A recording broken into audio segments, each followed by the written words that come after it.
You know, this is starting to feel like chili pepper weather.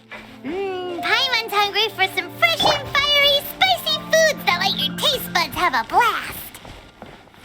And if there's one dish that fits the bill, it's blackback perch stew. Come on, let's pay a visit to Wan Min Restaurant. Hey, guess who's here? Oh, no way! It's the Traveler and Paimon! Ah, Traveler, welcome. Good to see you. What can I get for you? We want some blackback perch stew. All right, blackback perch stew it is. Make yourselves at home. It'll be right out for you in just a moment. Thanks, Chef Mao. I was just thinking about you guys, and now you're here. It feels like you heard my call and came running. You mean you were about to come looking for us? Uh-huh. There's something I want to discuss with you guys. Did you happen to see how the city looked on the way over here? Everyone's getting ready for the Moon Chase Festival. Moon Chase Festival? Is that another one of Liyue's ancient traditions? And that's right. Moon Chase is a big festival where we celebrate the arrival of the fall by moonlight. The old folks say that thousands of years ago, this was the time of the year when the Adepti would seek the way. But it's completely different nowadays. We eat our favorite foods, spend time with friends and relatives, enjoy the moon and the flowers. So much easier. Basically, we just do all the things that people like doing and don't take a whole lot of effort. Sounds like Paimon's kind of festival. With your great taste in food, Moon Chase Festival is sure to be to your liking. Hey, if you got a problem with Paimon's taste, just spit it out. So are you guys free these days? I'm taking part in this year's Masterful Chefs. If possible, I'd like you to be my culinary consultants. That's right. Getting some suggestions from friends will broaden your horizons. Masterful chefs, huh? So is that like a competition? Right, yeah. I guess you probably haven't heard about it before. Every year, Moon Chase Festival has a different theme, usually picked by the Qixing. This year's theme is Feast of the Bounteous Land, so the Qixing decided to organize a cooking competition. Feast of the Bounteous Land. Pretty much sums up what Liyue is all about. Great theme. I totally agree. I heard it was Ningguang that came up with it. She's so amazing and so full of mystery. Well, I want to take part in the competition, but coming up with new dishes is hard work. By the time you finally thought of something, cooked it, taste tested it, it can be hard to judge whether you're really into something or not. And so, I was thinking, I could get the two of you to help by gathering everyone's thoughts on what makes a great dish. I really want to think outside the box this time. And to do that, I'm going to need lots of different ideas from lots of different people. This'll be a piece of cake. We've got friends from all over the map, haven't we? You sound pretty confident. Well, you know, not to brag or anything. But first things first, let's have a delicious one-min meal. After that, we can go around to all of our friends in Liyue and get their ideas one by one. Okay, great. Also, Golba should be back soon, so we can all go together. Here's your blackback perch stew, folks. It smells so good. It's my pleasure.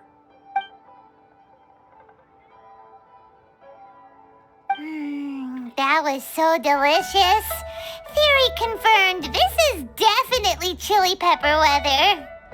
Xiangling can be a bit of a handful, so please look out for her while you're out and about. Come on, Dad. Why would you say that? Because I know you all too well, my dear. That's why.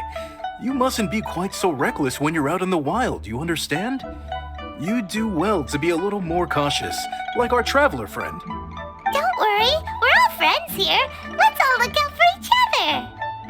And Globa's back, roly-poling around as usual. All right, let's pack up and head out.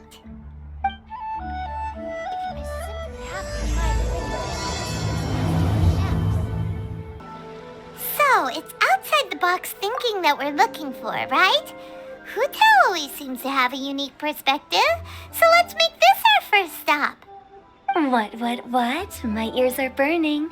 Did somebody say my name?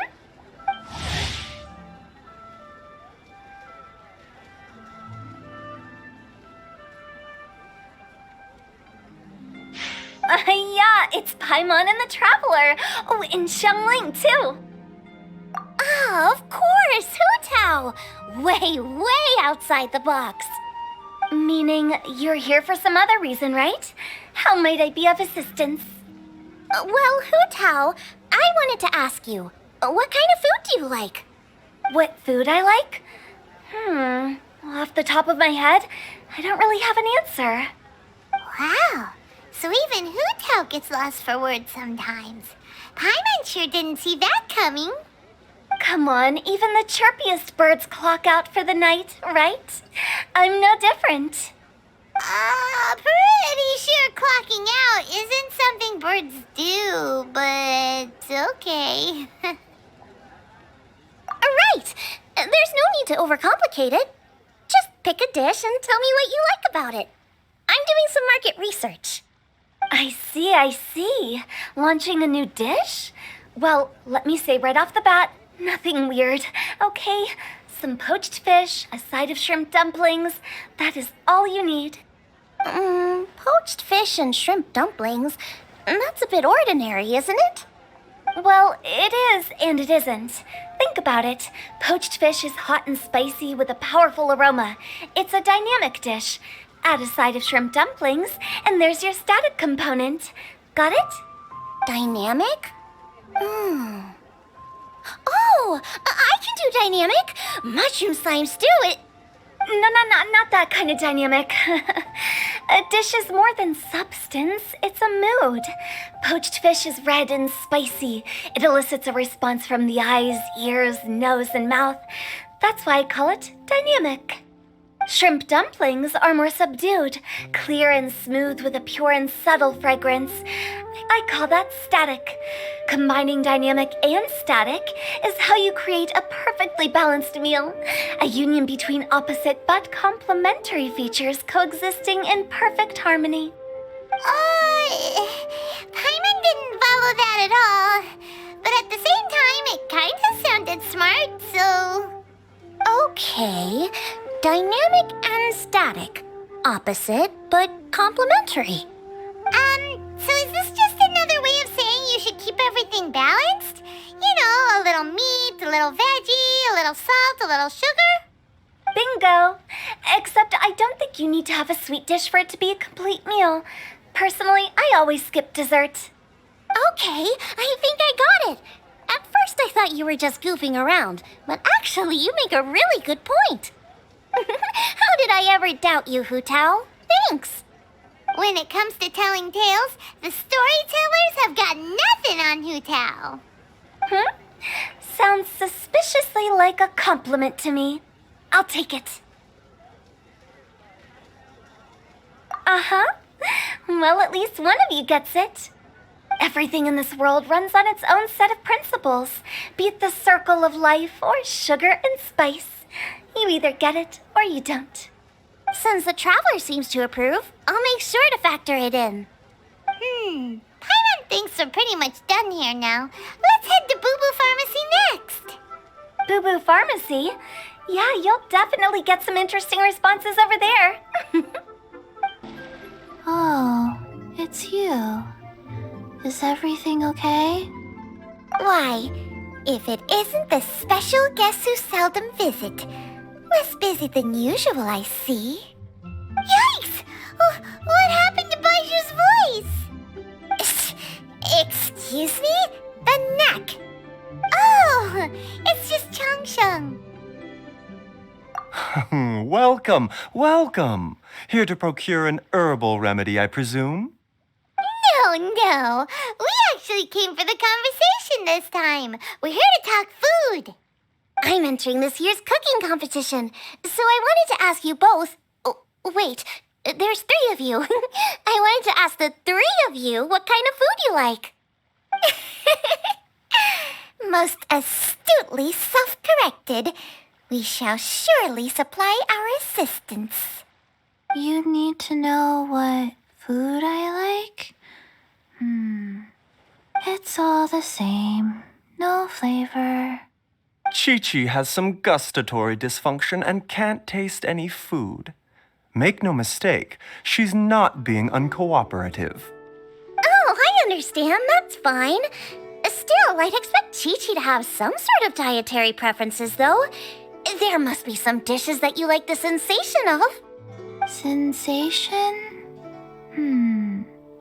Yes, there's one. Coconut milk.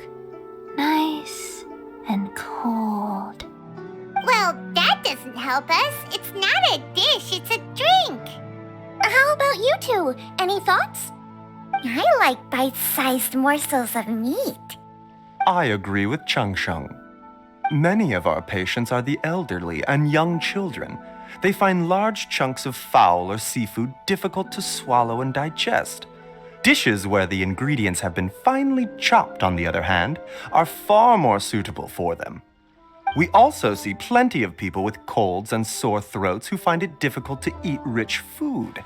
From a purely pharmaceutical perspective, I tend to recommend soups and stews. Got it. Would that be medicinal soups and stews?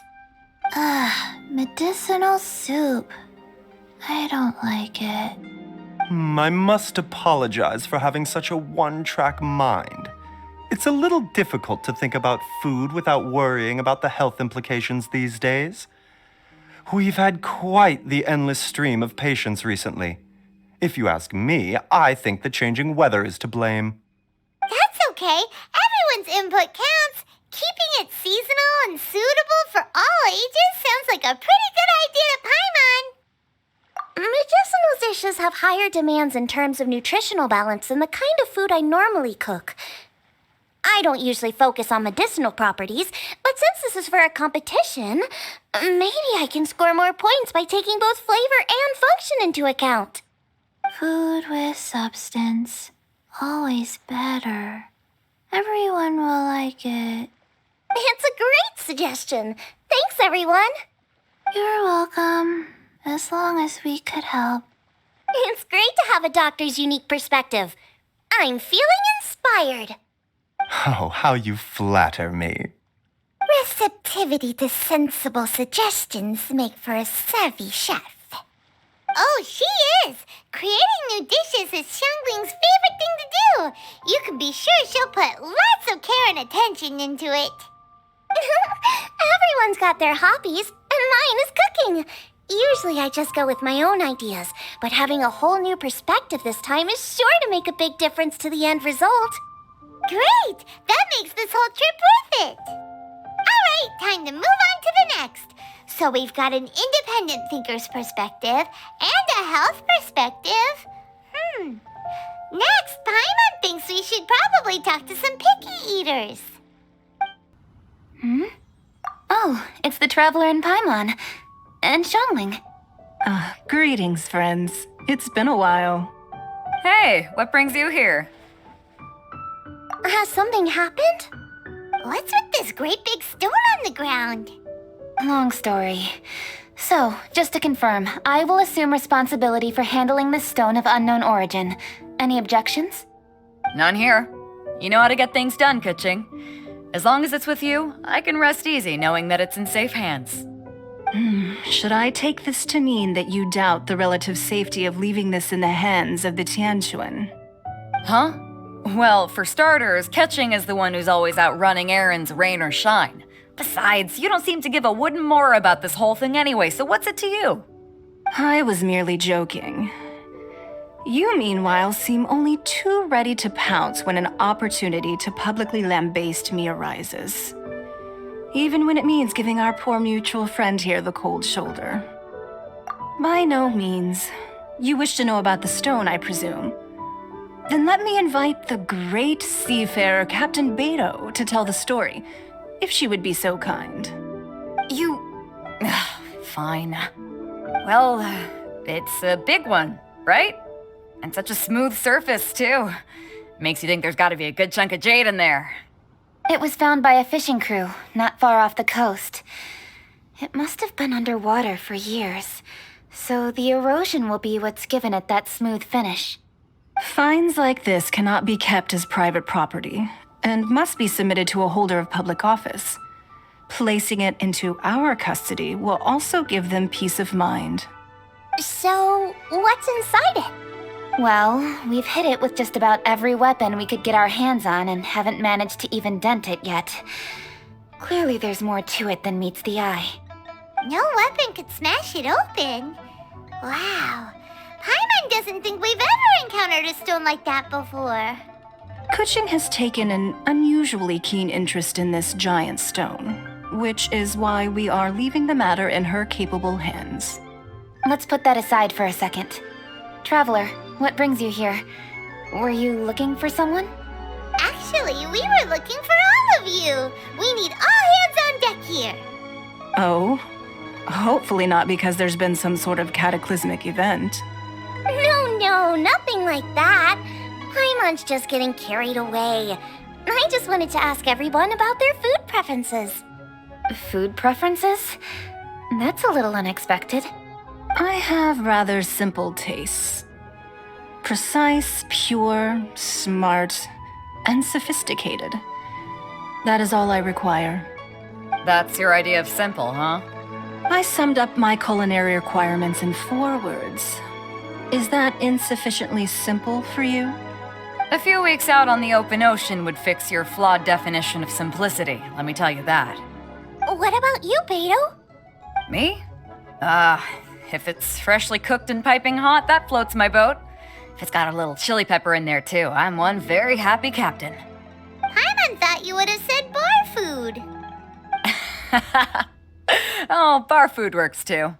As for me, it's got to be seafood. Okay, got it. So, seafood, piping hot, and, simple but sophisticated. And that's where I would disagree. Traveler, surely you've heard of golden shrimp balls. Oh my, they're my favorite. You need to wash and devein the shrimp, wrap it in finely sliced potato strips, then deep fry it to perfection. There's no room for cutting corners. They're very precisely put together. They taste pure, the presentation is smart, and the skill needed to cook them is highly sophisticated. It fits Ningguang's forward summary to the letter. Huh. So what you're saying is, for all the frills and trills, good food is all the same at the core? I heartily agree. Golden shrimp balls are a prime example. Their essence lies in combining art and nutrition in a single package. It is a dish of true value. Okay, got it. So Kuching loves golden shrimp balls. I didn't say that. Did I? No, at least not outright. Alrighty. Thanks for all your input. I'll be sure to take it all into consideration. Traveler, Paimon, do you have anything planned after this? Good. I'd like you to help me investigate something. It's about this stone. You picked the right people for the job. We investigate stuff all the time. My thoughts exactly. The Qixing has a public duty to deliver our final verdict to the fishermen, but there are also some things I would like to investigate on a personal level. I'm sure you've become acquainted with the general background of the Moon Chase Festival. However, I have my own understanding of this festival's roots. My grandfather was a researcher of Liyue's traditions. In his notes, he indicated that there was a deity called the Stove God in ancient Liyue, which people paid tribute to at a certain time of the year. Very few written records make mention of the Stove God, and those that do are notoriously confusing. Some scholars believe that the Stove God was just another title held by the Lord of Geo, but others suggest that this was a different deity altogether. One folktale even claims that the ancients found the Stove God's shrine, but there was no statue, only a huge, smooth slab of stone. Shortly after it was found, the stone was lost in transit, and it hasn't been seen since. This stone here has all the same features, so I suspect it could be the one that went missing all those years ago. After many years of researching ancient texts, my grandfather came to believe that the practice of paying seasonal tribute to the Stove God may be best described as a festival. He called it the Stove God Festival. That would make it the forerunner to the Moon Chase Festival we know today. But this is all just theory and conjecture. To prove any of it, we'd need to start by identifying who the stove god really was. Now that Rex Lapis has passed on, and Liwa has entered the age of humankind, his successors should continue to respect our nation's culture and traditions, just as he did. That's why I think the responsibility for this situation should fall to me. It's a chance to shed light on our history, revitalize an ancient tradition, and possibly prove my grandfather's hypothesis along the way. With any luck, we'll nail all three in one fell swoop. It was just a couple of days ago that we received this stone, right after we decided to use food as the central theme for this year's festival. It makes me wonder, maybe a divine will is at work behind all of this. 3 birds with 1 stone, huh? That's pretty efficient, even for cooking.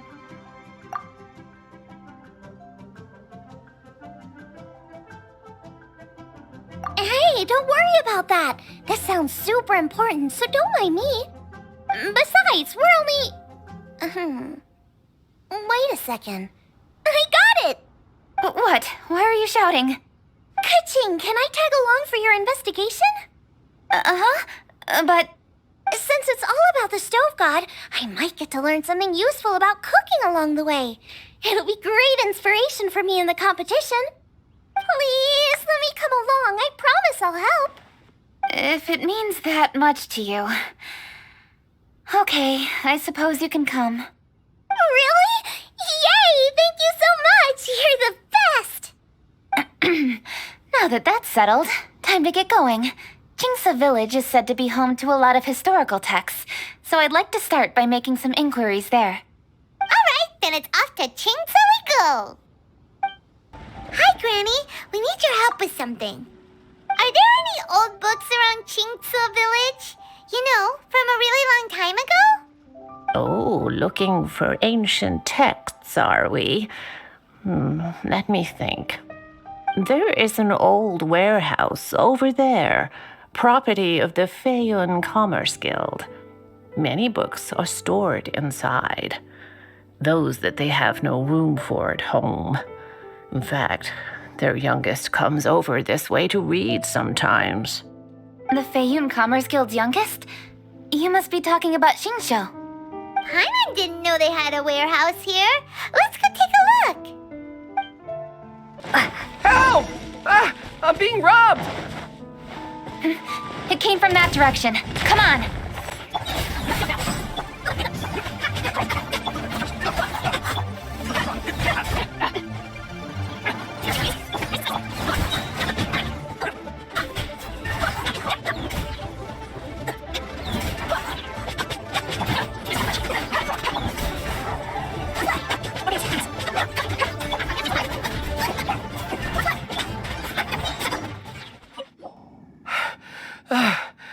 I've come here to clean the book warehouse plenty of times before, but this is the first time I've run into these crooks.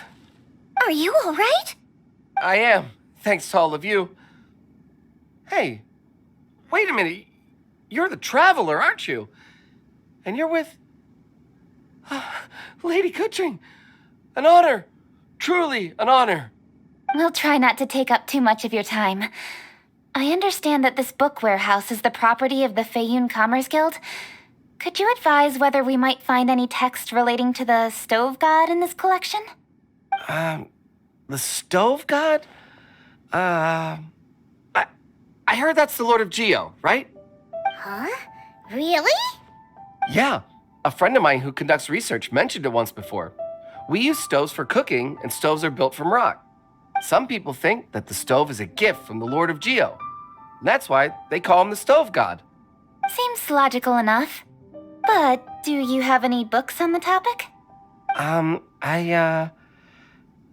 sorry. I'd have to ask the young master about that. Oh, any questions? Please, ask away. Hey, it's Chongyun and Xingqiu. Hello, one and all.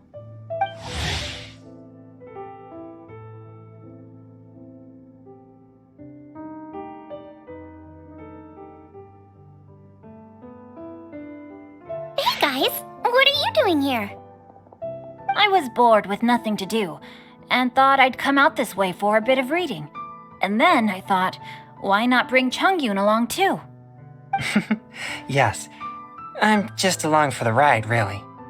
I see the Yuheng Kuching is with you. Whatever brings you here must surely be a matter of grave importance. Master Xingqiu, if I may be so bold, do you happen to know if there are any texts on the subject of the stove god among this collection? Since I personally selected which volumes to store here, I do have some recollection of their contents. If my memory betrays me not, there is one volume among them called Demystifying the Legends of Liyue, which mentions the stove god. Might I take a look? Certainly. If it pleases my lady, I shall lead the way. Sheng, I will take care of things here. You're free to go about your own business. They're back! So did you find it? Yes, Master Xingqiu has quite an exceptional memory. Demystifying the Legends of Liyue does indeed mention the stove god. However, it says the following. The body of the dragon wielded a tail that could eclipse the sun, and claws to command fire and teach the ways of wisdom. Receiving the gift bequeathed unto them, humankind cooked food with fire, and thus did they prosper. The body of a dragon? The stories about Rex Lapis say the same thing. That much is true, but this is the only passage in the whole book. If we want to find out more, we'll have to continue our investigation. There's nothing further to discover here. It seems we'll have to look at other options. I come from a long lineage of exorcists, and our family too has amassed a number of ancient texts. Now that you mention the stove god, I seem to recall reading somewhere that this god once appeared at the Guili Assembly. Of course, I can't say if it's true or not. Books are penned by people. All they can do is show what the author was thinking. Everyone's mind is different, so every book on a given topic will give a different account. I apologize that we could not help in a more substantial capacity. Your help thus far is quite ample. Liyue is a vast and rich land. All things that existed here in the past have left their trace. So long as we do not abandon our search, it is sure to bear fruit eventually. Thank you all. We will continue our investigation elsewhere. Oh, hold up. I had a question too. Xingqiu, Chongyan, could you tell me what kind of food you like? Food? Oh no. You're not thinking of taking part in the Masterful Chefs, are you? Yeah, I totally am. What's wrong? You look like you've just seen a ghost. Shangling, this is a major event. I beg you, please don't cook anything strange for this competition. What do you mean, strange? Mushroom slime stew, to give one example. Okay, fair enough. That dish isn't my most popular. But that's why I'm doing all this research, so I can create some really special dishes to win everyone over. Well, in that case, I like cold food. That's 'cause you can't handle hot and spicy, right? Yes, you're absolutely right. My tastes are on the mild side. I prefer gentle dishes with minimal seasoning. Soups and stews, vegetables and broth, seafood or freshwater fish, either boiled or steamed. These kinds of dishes I am most partial to. No surprises from the Guhua Geek. Okay, another mild child. Got it.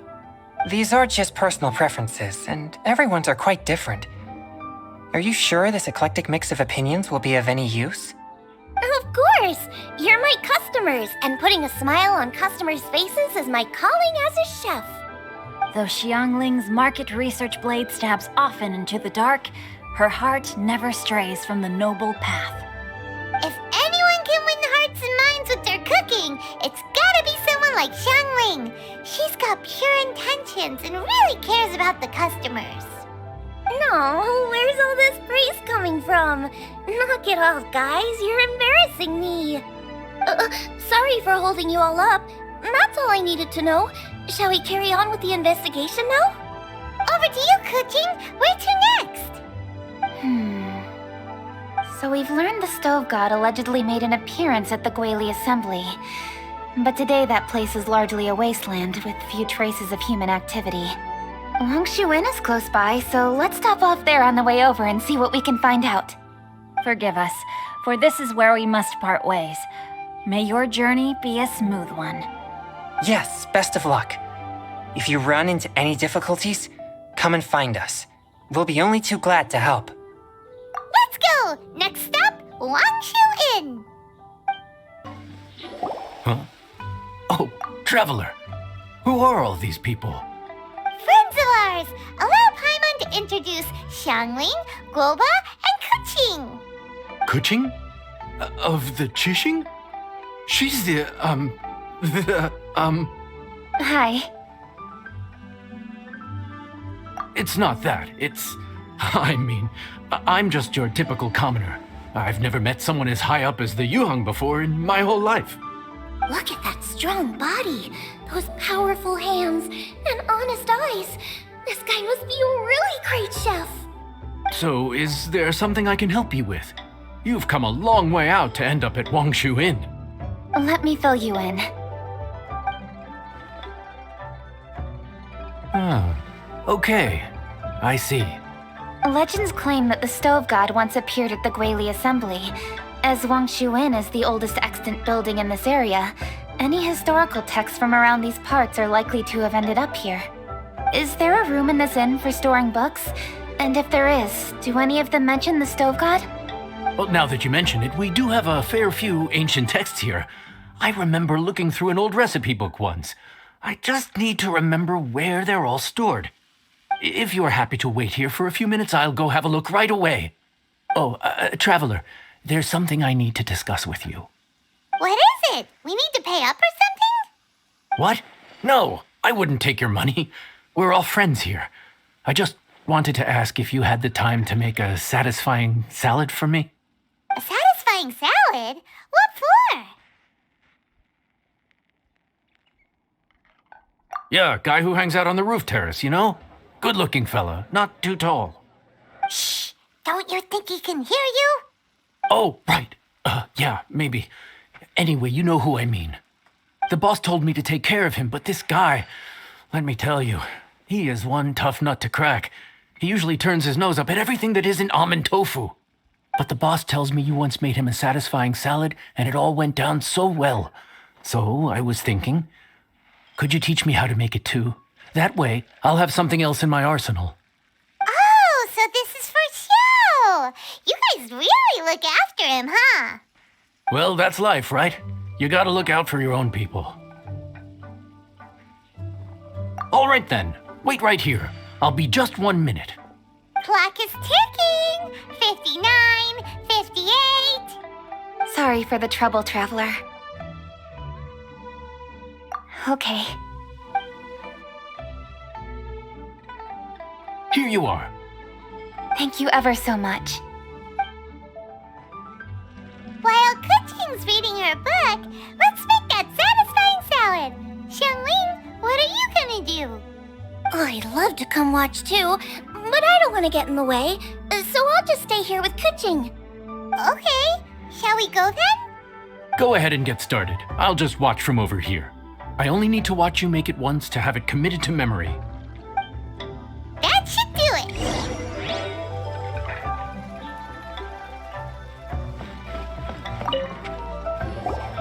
All right, thanks for that. I think I've got it now. You got all the steps down, right? Of course. Don't forget, I am the best chef around these parts. Let's go see what Kuqing and Xiangling are up to. Kuqing, Xiangling, we're back! You finished cooking? Good timing. We finished our reading too. And? Useful? Or no? Useful. There is a passage concerning the Stove God, and it's not what we were expecting. I quote, 60 miles to the northwest is the Guili Assembly. Many were settled there, where they hunted in groups, farmed the land, and made their living from what the soil yielded. When the Stove God descended, one god became many, all of which were the height of children. As does a star when it descends into the world, so the Stove God went out among the common folk and taught them to create fire. With fire, the people at last learned to make hot food, and they dined on rice congee and cooked meat thereafter.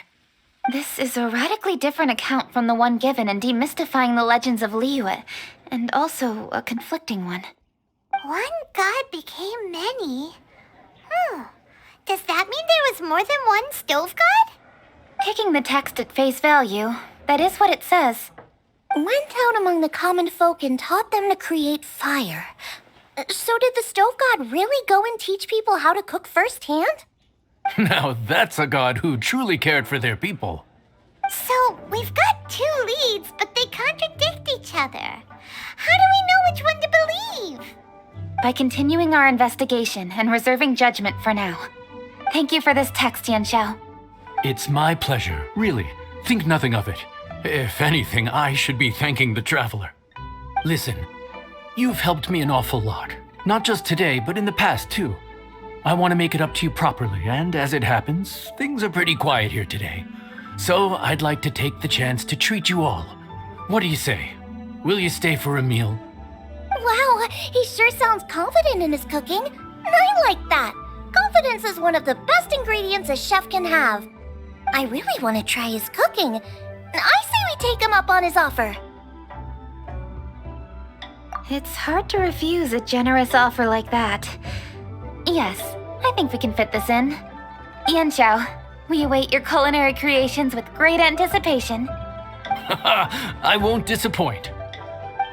Everybody, please be seated! You think you own the place. I'll sit here with Goba.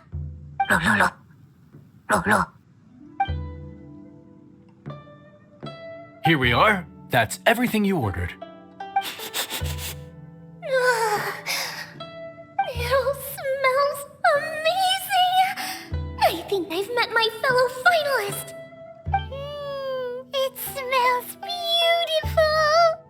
Strange. I never would have guessed that such a gifted chef worked here. This inn isn't particularly known for its food. Everyone likes a good meal, whether they're staying the night or just stopping by for a bite. We call it an inn, but the fact is it's much more than that. We have to cater to all aspects of daily life to make this a true home away from home. Please enjoy your meal at your leisure. I should get back to work now. Yanxiao, are you taking part in this year's Masterful Chefs? Huh? You too? Yep, I've signed up already, and I've got my eyes on the prize. Your cooking's delicious, Yanxiao. I'm really looking forward to seeing you in the final. Huh. Interesting. All right, I'll see you there. What was that? Some kind of power move? No, it seemed more sportsmanlike than that. Yep, he's a really talented chef. His food was excellent, and it showed he has a level-headed personality. That's the kind of chef that could be a match for me. I haven't had any competitive cooking experience since my cook-off with Brooke in Springvale. You're too kind. Guoba, what are you doing? Guoba's eating the... Those were Kuching's. How could you steal them while she wasn't looking? Oh, my golden shrimp balls. Huh? You ate every last one? Ugh, Guoba, we've been through this. When we're with friends, you gotta be on your best behavior, okay? I'm so sorry, Kuching. I promise I'll make it up to you.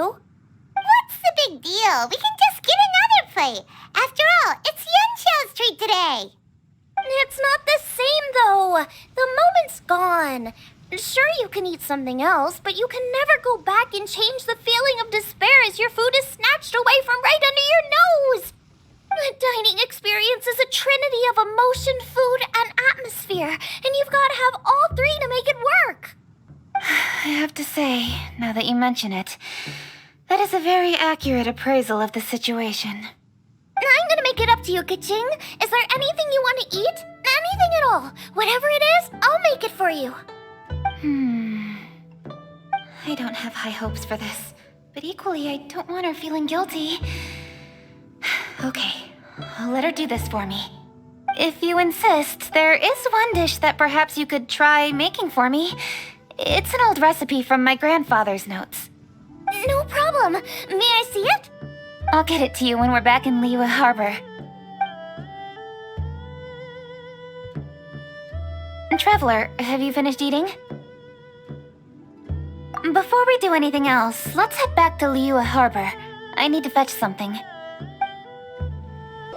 I need to go home to fetch my grandfather's notes. Let's meet at Wanmin Restaurant later. Great! I'll go get everything ready. Traveler, what about you? Are you gonna do your own thing for a while, or do you want to come in and have a seat? I actually have something to discuss with her. You go ahead. We'll join you later. Okay, gotcha. Traveler, come here for a moment. I need your advice on something. What do I need to do to get along with Xiangling? Seriously? That's what's stressing you out? What's so strange about it? Why are you looking at me like that? You're super smart, and you're always so sure of yourself. Paimon thought you'd never need advice from anyone about anything. Well, that's just ridiculous. Xiangling's always so warm and friendly with me. This time especially.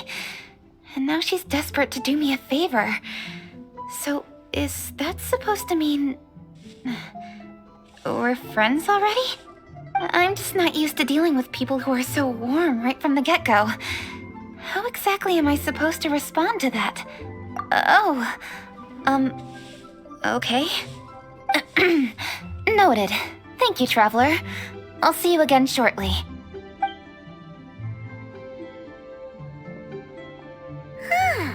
What's making Kuching so self-conscious?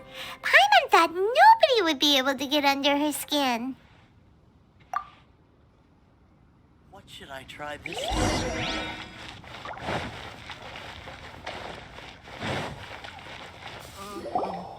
Hey, we're here!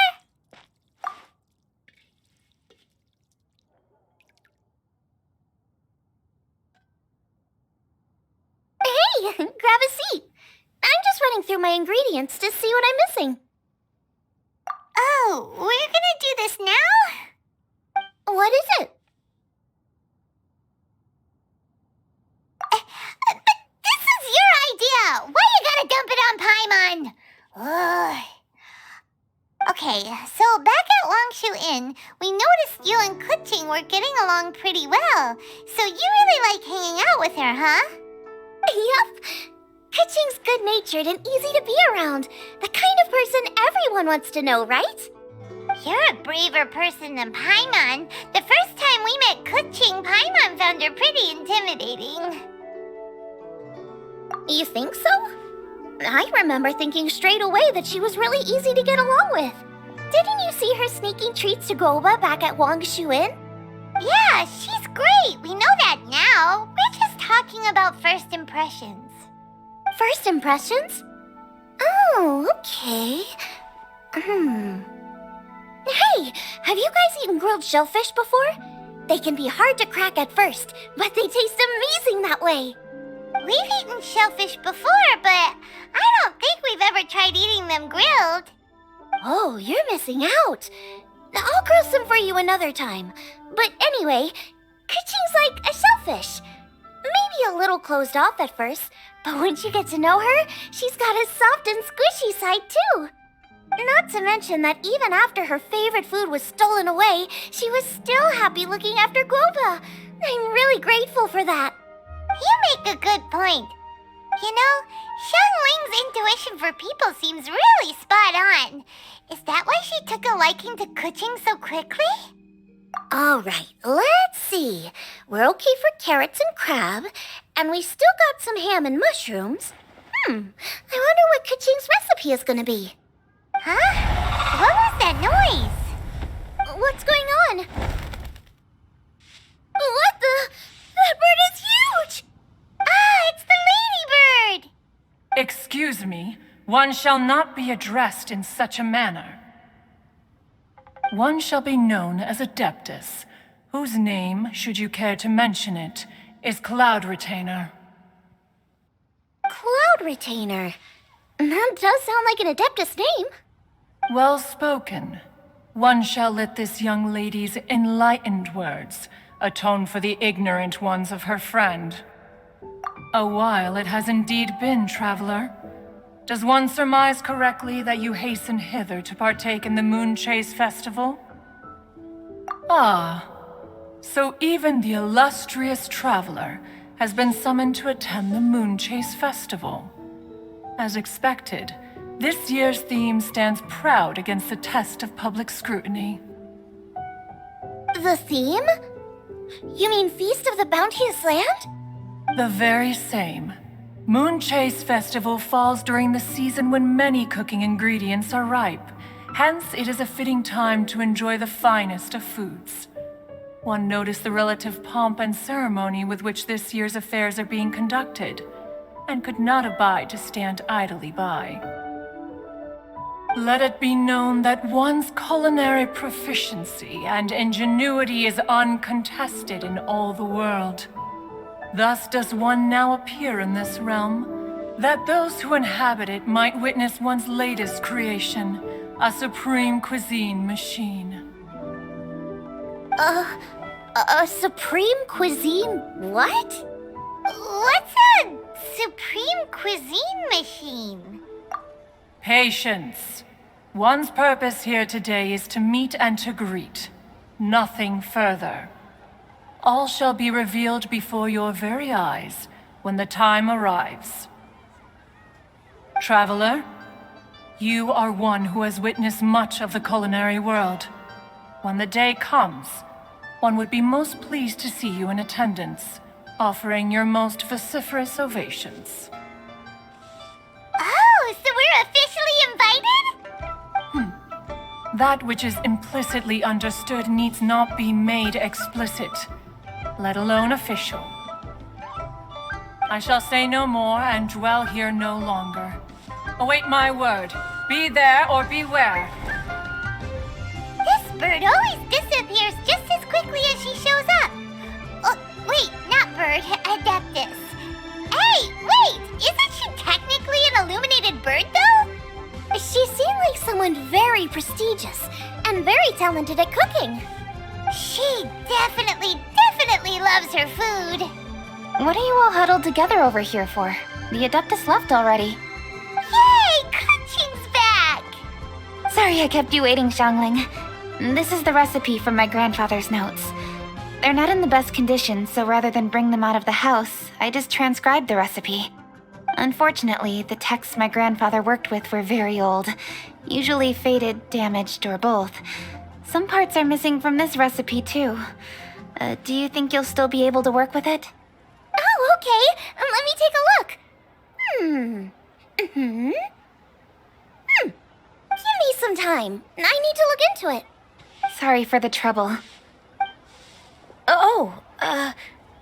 You're all here? That voice sounds familiar. Sorry to interrupt your conversation. I was in the area buying a few things, and I heard the disturbance, so I felt compelled to come take a look. You mean Cloud Retainer? I saw her too. She just suddenly showed up right in the middle of the street. Whatever adeptal power that was, she certainly knows how to make an entrance. Lady Kuching, you saw her too? Do you, have a moment? I need to discuss something with you. What is it, Ganyu? Has something urgent come up while I've been out? No, it's nothing work-related. I wanted to ask about, something personal. Is that okay? A personal matter?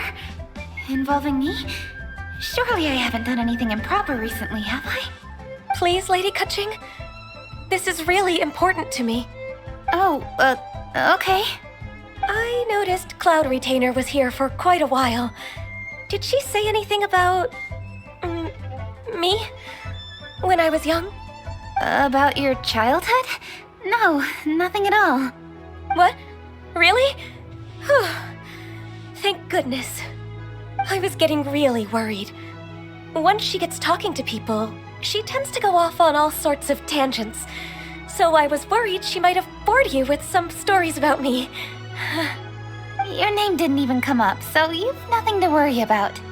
Kuching, how are you not asking a bunch of questions right now? There's obviously some juicy gossip here. Aren't you curious to find out what it is? Please, no, don't do that to me. Of course not. Whatever it is, I'm not curious and I'm not going to ask. If Ganyu has a secret and she wishes to keep it that way, Nobody should make it their business to try and get it out of her. That's just basic decency, is it not? Yes, ma'am. Paimon will never bring it up again. Kaching, thank you. You're so kind and considerate. I've always seen that in you. What's that got to do with... Honestly. Go on, you should be getting back now. Oh my, you're right. I should. Okay, everyone. Please excuse me. I should get back to work now. Take good care of Kaching for me. Hey, what are you trying to say? Don't worry, Ganyu. We will. Thanks. Hope to see you again soon.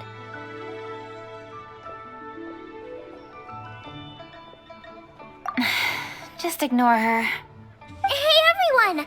I just had an idea. It only occurred to me when that Adeptus showed up. Do you think the Stove God could be an Adeptus too? Ooh, could be. I don't want to assert either way, but it seems highly likely. In that case, we should go ask the Adepti about it. I think my master might be able to help. Master? You mean your teacher is an Adeptus? Uh-huh. She's over at Eugene Terrace. Come on, I'll introduce you. Master!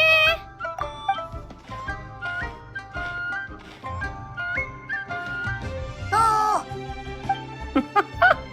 Hello, Xiangling. Madam Ping is Xiangling's master? I did not expect that. Master, how are you keeping these days? Are you well? Oh, very well, thank you. What a surprise it is that you all had the time to come and visit me today. Hello. Master, we came here because we have a question for you. Do you know about the Stove God? Of course I know the Stove God.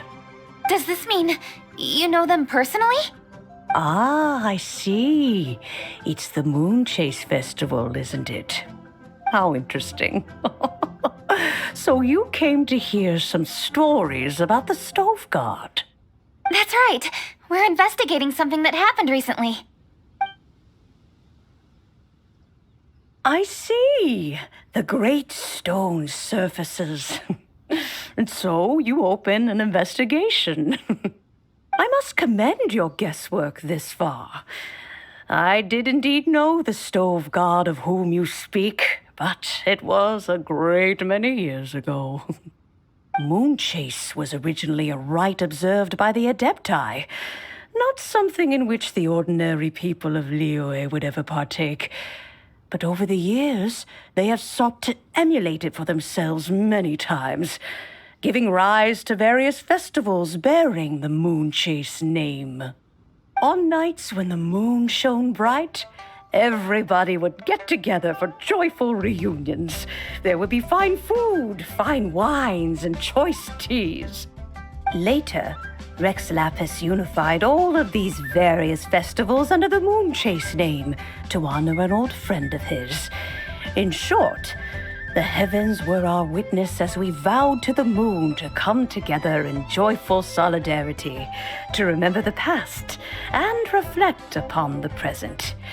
That is the meaning of the Moon Chase Festival. Rex Lapis. That friend made many contributions to Liyue, and Rex Lapis would not have them go unrecognized. Turning this season into a commemoration of his old friend was also a way to honor that friendship. I can only presume that the Stove God Festival was one of the many subsumed into the Moon Chase Festival. In the hands of Rex Lapis, our nation's traditions were faithfully upheld. It is to their detriment that we must now be the ones to inherit this duty. Ah, Kuching, I simply won't allow you to be so down on yourself. Nothing would delight Rex Lapis more than to know that those who follow in his footsteps continue to value these traditions and are working tirelessly to do them justice. Thank you. Lady Kuching! Huh? Lady Kuching, Lady Ningguang wishes to speak with you. Ningguang's looking for me? Must be important. Please excuse me, everyone. If I'm not back soon, you'll find me at Ningguang's office.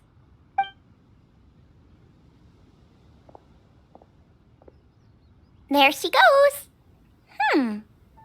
Kaching's a lot more serious when she's got her work face on. Do you want to know who Rex Lapis's friend was? Oh, Paimon does! Yes, precisely. There are few genuine coincidences in the world. The story of the Lost Festival and the old friend are indeed one and the same. The Stove God was a good friend of mine, too. What a pity it is that the god is now gone both from the world and from people's memories. How could that happen? It is to everyone's regret that the Stove God passed. But gods cannot be fully destroyed, and we made a pact to wait until the land became fruitful once more.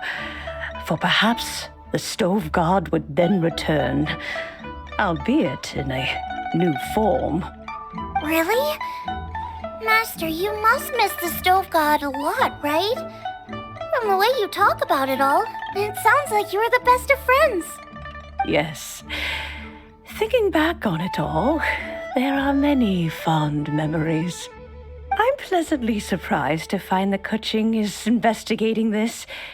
She is a tenacious child, and anything she sets her mind to, she will diligently pursue.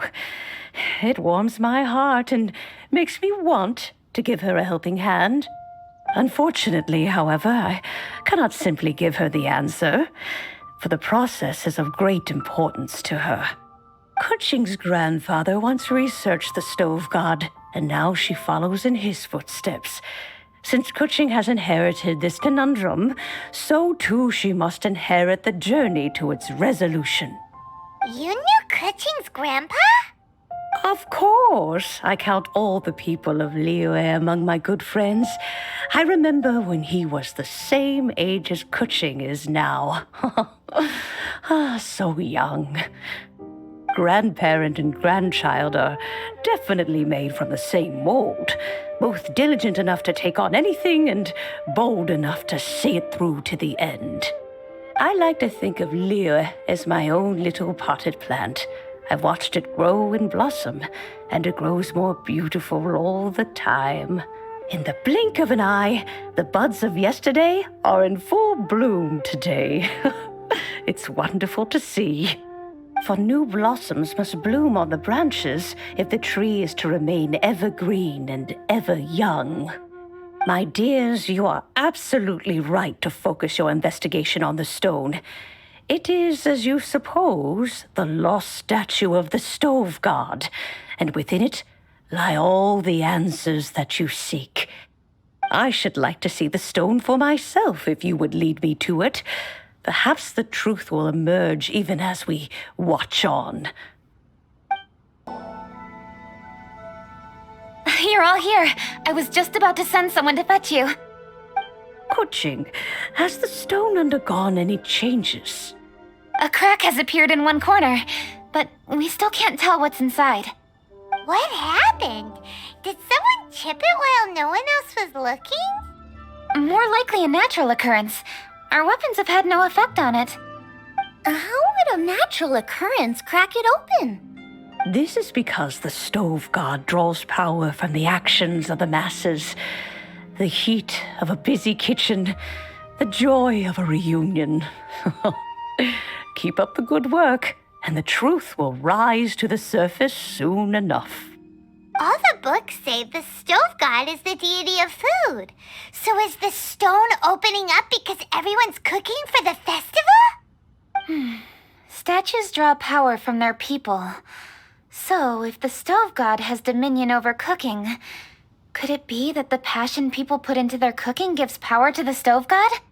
Ningguang and I chose Feast of the Bounteous Land as this year's theme, and now every chef signed up for the competition is busy preparing. Paimon's theory is not an unreasonable one. Plus, a lot of families have reunion feasts around this time. With everyone back home, the whole city's bustling with people, and that adds a lot to the festive atmosphere. So if the stone cracked because Leo has started getting festive, festive. That must mean that when the festive fever peaks, it'll bust right open, right? That's gotta be it. Right, Master? Well, we'll have to see then, won't we? Okay, the fact that cooking is involved gives us a perfect opportunity. The selections phase of Masterful Chefs will be held indoors and seen by only a few people, but the finals will be held outside in public. Everyone who wants to will be able to come and watch it. The atmosphere will be incredibly lively, no question. And when the finals end, boom! We'll get to see who the Stove God really is, right? It's definitely a possibility. Well, I've already signed up, so I should be able to help. Yes, for a chef as accomplished as yourself, getting to the finals should be a breeze. All this talk of cooking competitions is making Paimon hungry. Oh, Paimon can't wait! It'd be great if Paimon could take a nap and then wake up when it's the finals. Hey, Xiangling, we're here! Traveler, Paimon, did you hear the news? I made it through the selections for Masterful Chefs. Really? Woohoo! That's great! It was a total breeze. I wasn't even trying. But a true champion never rests on their laurels. I'm still gonna need your help to prepare for the competition. I made a few new test dishes, and I was hoping everyone could try them and give some feedback. Traveler, you want to be the first? Oh, yeah, we did. And anyway, we get to eat your food all the time, so we're biased. You should find some other people this time, just to play it safe. Good idea. Okay, let me think. Let's get Beto to try it first. Beto! Yep, you can definitely trust her opinion. Let's go find her. Right now, she should be down at the docks. Let me box up this food real quick, then we can head on down. Beto, ahoy! Hey, look, who's she with? Hi, Beto. Hi, Xinyan. Are we interrupting anything? Xiangling! Woman of the hour. We were just talking about you. Beta was saying you and I should get ourselves on board sometime. Says the whole crew's been asking for us.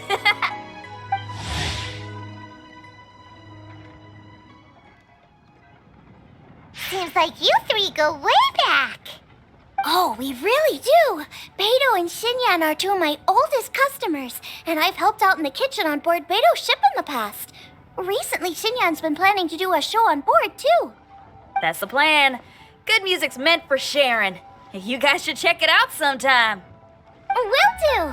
But I came here today because I made it into the Masterful Chef's finals, and I was just trying out some new dishes to bring to the competition. Can you have a little taste and give me some feedback? Sure, beats drinking on an empty stomach. Oh, about time. I'm starving over here. Let's see what you got. Oh, man! This chicken fuyong's tasting awesome! Oh, this food is too good for me to be soaking up the alcohol with. These three seem to have a great time with each other.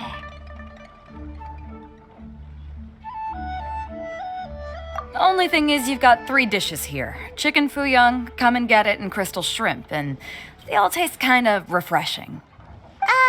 Is refreshing really a flavor? When you spend all your time at sea, you don't have a lot of choice when it comes to food, especially on the longer voyages where you've got to stretch out your rations as far as you can. First thing you want to do when you get back on dry land is dig into a nice hot meal that's swimming in oil and has a ton of flavor. That's the exact opposite of Ningguang's tastes. Oh, sure is. Beto's tastes are pretty similar to mine and Xiangling's. Ugh, Ningguang. I am sick of hearing that name. Our tastes couldn't be more different. You'll never find us eating the same bowl of food. But last time when you were chatting with her, Paimon thought you two seemed to get along just fine. We're evenly matched. Guess that makes us equals. But I'm sorry, limp cabbage leaves are never gonna do it for me. Oh, I hear ya. Steamed cabbage and broth might be upper class and look fancy and all, but man, is it boring! It's never gonna give you that flavor explosion you get with some of the other dishes out there. So, Xinyan, are these dishes too mild for you too? Well, not so much mild. I just think you maybe missed a beat somewhere. Exactly. This is some fine cooking, no question about that. But if this is for a competition, it needs more oomph. Beat? Oomph? Are we sure these terms apply to cooking? Beat and oomph. Beat, yeah. You know what a beat is? I only know music, though. I'm nowhere near your level when it comes to cooking, so don't mind me if it doesn't make much sense. No, you're both completely right. Beat and oomph. That's what I need. I actually thought as much while I was cooking them. Even though this was a brand new combination, it still felt like I was missing that one thing that'll seal the deal. You know, really push it over the finish line. Seems like she's found her muse. Does that mean music theory is compatible with cooking? Hey! Paimon didn't quite get the implication, but Paimon can tell when you're being a meanie. Okay, I think I know what I need to do. Great! So this went really well. Don't hold back, just get out there and do your thing. You're a pro, Xiangling, and you've totally got this. Hands down best chef in Liyue Harbor. Ain't that right, Beto? Well, I think so anyway. More than any other chef. And there ain't a whole lot of people I'd be willing to say that about. I'll do my best. Thanks, everyone. All right, we'll leave you to it. I'm gonna take Xinyan on board for a while. Xiangling, they both had pretty strong taste. You sure that won't be a problem? Shouldn't we get a second opinion from someone with milder tastes? That's a good point. Beto likes her greasy stir fries, and Xinyan can really handle her spice. Yeah, we should get another opinion. Now, who do we know whose tastes are on the mild side? Traveler, any suggestions? Who?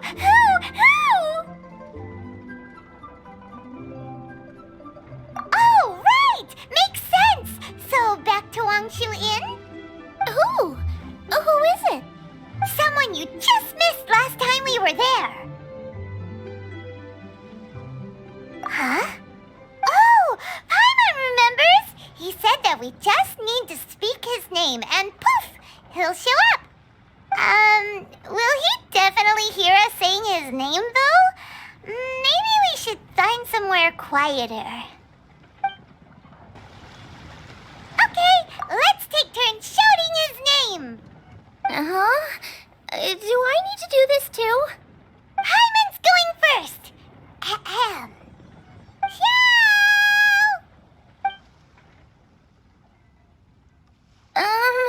Nothing's happening. Let me try again. That's weird. Does he not want to hang out with us? Oh, wait, so let me get this straight. Some guy with special powers promised you both that you just need to shout his name and he'll show up? Well, not both actually, just one of us. Oh, right. Well, you should be the one to try it then. Paimon clearly just doesn't want to feel left out. Okay then. You called? Whoa! He actually came! You spoke my name, did you not? When I make you a promise, I will honor it. Blink of an eye and poof! He's there! That's how you know he's an Adeptus. An Adeptus? Xiao, was it? Hi there. It was me who asked the traveler to call you here. My name's Xiangling. I'm a chef. I've made it into the finals of this year's Masterful Chefs, and I'm testing some dishes out in preparation. I'm trying to get feedback from customers with all different tastes. Customers. And that includes me? Uh-huh. The traveler says you prefer mild food, just the kind of person I'm looking for. If you don't mind, I'd like you to try the dishes I've made and tell me your thoughts. Since it's you, I will do it. Yay!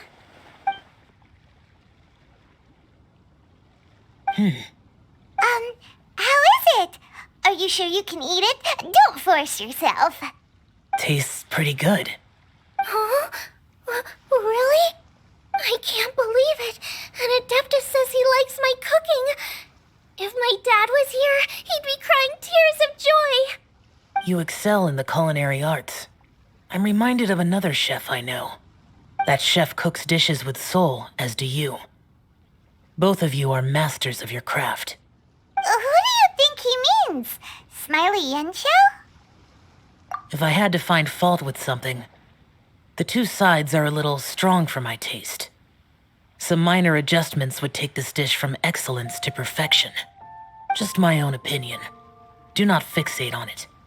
Take it or leave it as you see fit. All right, go easy on the sides. Okay, I got it. Thank you, Adeptus friend. It was really great to meet you. I'll be leaving now. See you next time. Paimon still can't believe he actually came. So, what would happen if we called his name again now? Do you think he'd come back right away? Only kinda, maybe, not really joking. Jeez. Good news. After 2 rounds of taste testing, I've had an idea on what to do next. Great! Lucky we picked the right people to talk to. I'd better head back and try this out a few times while it's fresh in my mind. Thanks for your help. Oh, and the final is in Eugene Terrace. You better come and watch. Will do. Good luck. You bet. Seems like she's in the zone, talking away to herself. Jueyun chili chicken, triple layered consomme, crystal shrimp. Are those the dishes she's gonna cook? Okay, now Paimon's hungry. One of each, please. Get cooking, traveler. Wait, can you actually cook all of those?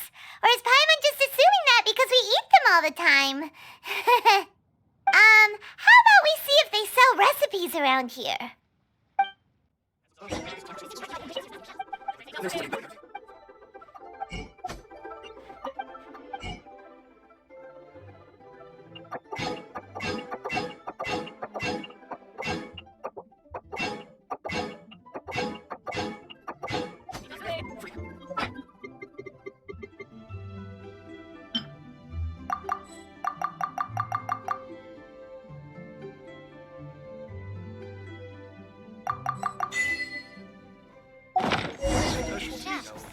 Great! That's all the recipes!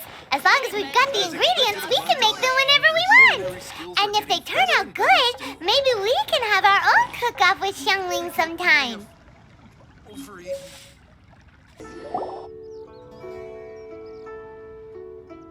Welcome, everyone, to the Masterful Chef's Final. At the appointment of this organizing committee, I am your host and officiator, Yanfei. Hey, Yanfei's here too!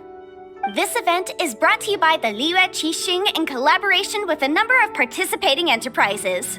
The competition is divided into the selections phase and the finals. We saw many contestants from all over Liyue in the selections process, and all of them were outstanding chefs in their own right. Of those, the 2 strongest participants were put through to today's finals. In just a few short moments, the finals will take place right here before your very eyes. As the officiator, it is my honor and privilege to represent the organizing committee and indeed the people of Liyue in overseeing today's proceedings. Next, please allow me to introduce the judges. There will be a select panel and an audience panel. The 3 members of the select panel are the Tianquan, Lady Ningguang, the Yuheng, Lady Keqing, and last but not least, gourmet connoisseur, Uncle Tian. In addition to these 3, 10 judges will be chosen from among the audience to sample our contestants' dishes and cast their vote. That makes a total of 13 judges with 13 votes between them.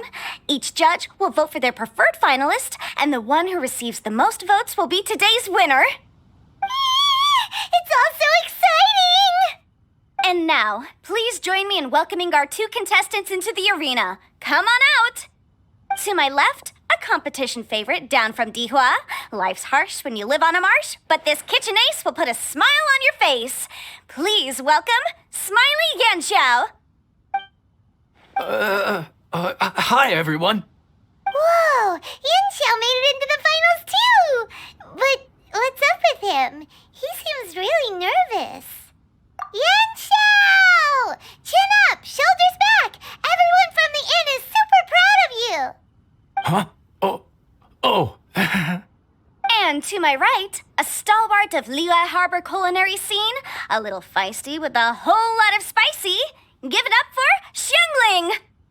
And her mysterious assistant, who knows who? Hi, my nose! It's Guoba! Hey, everybody! I'll do my best! Contestants, please repeat after me. As a finalist in Masterful Chefs, I solemnly swear to commit myself fully, compete fairly, and abide by all competition procedures. As a finalist in Masterful Chefs, I solemnly swear to commit myself fully, compete fairly, and abide by all competition procedures. As a finalist in Masterful Chefs, I solemnly swear to commit myself fully, compete fairly, and abide by all competition procedures. And I, for my part, promise to uphold the principles of fairness, impartiality, and transparency in my officiation of the proceedings. Now, I will hand things over to the select panel judge, Ningguang, for the announcement of today's theme. Thank you all for being here today at the Masterful Chefs Finals. I am the Tianquan Ningguang.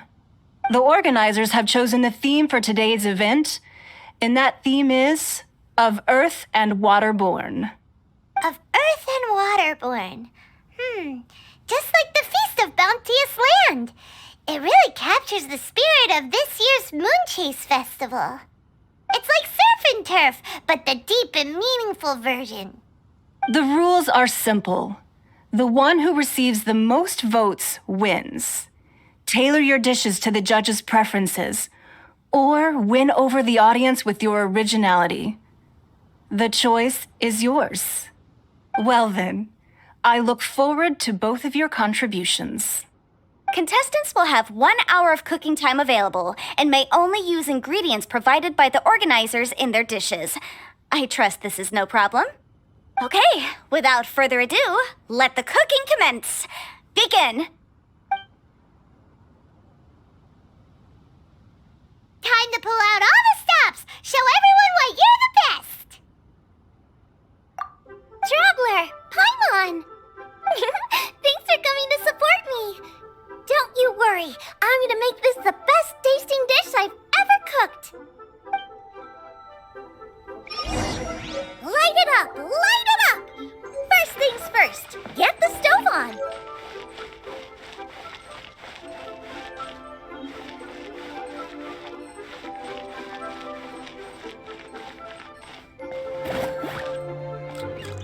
Xiao thought the side should be milder, which makes sense to contrast with the main dish. And I guess that's what Xingyan meant. You gotta have on-beats and off-beats. But at the same time, you have to end on a high note. So I think I'll add a little sugar to the crystal shrimp just to bring the flavor up a notch.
double-layered consomme is pretty bland to begin with, and I can't have two sides with the same texture. Look.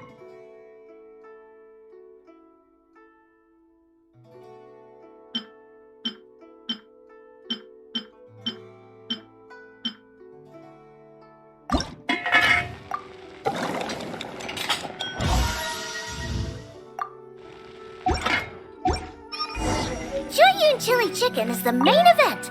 Can't afford to compromise too much here, but maybe some pepper will set it apart without alienating anybody.